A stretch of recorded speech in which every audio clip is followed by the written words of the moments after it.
মৌলভীবাজারের কুলাউড়ায় এক বিয়ের অনুষ্ঠানে প্রচলিত উপহারের ধারা ভেঙে অভিনব এক উদ্যোগ নজর কেড়েছে সবার।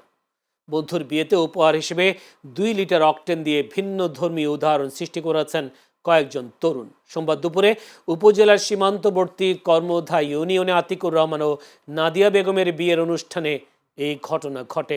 স্থানীয়রা জানায়, বর আতিকুর রহমানের ঘনিষ্ঠ বন্ধু মাসুম সহ কয়েকজন বন্ধু মিলে প্রচলিত গিফটের পরিবর্তে প্রতীকীভাবে 2 লিটার অকটেন উপহার দেন। এমন অপ্রচলিত উপহার ঘিরে বিয়ের অনুষ্ঠানে উপস্থিত অতিথি ও স্থানীয়দের মধ্যে ব্যাপক কৌতূহল ও আলোচনার সৃষ্টি হয়। বন্ধুদের একজন জানান, বর্তমানে জ্বালানি তেলের সংকট চলছে, তাই তারা একটু ব্যতিক্রম ভাবে বন্ধুকে শুভেচ্ছা জানাতে চেয়েছেন। সেই চিন্তা থেকেই প্রতীকীভাবে অকটেন উপহার দেওয়া হয়।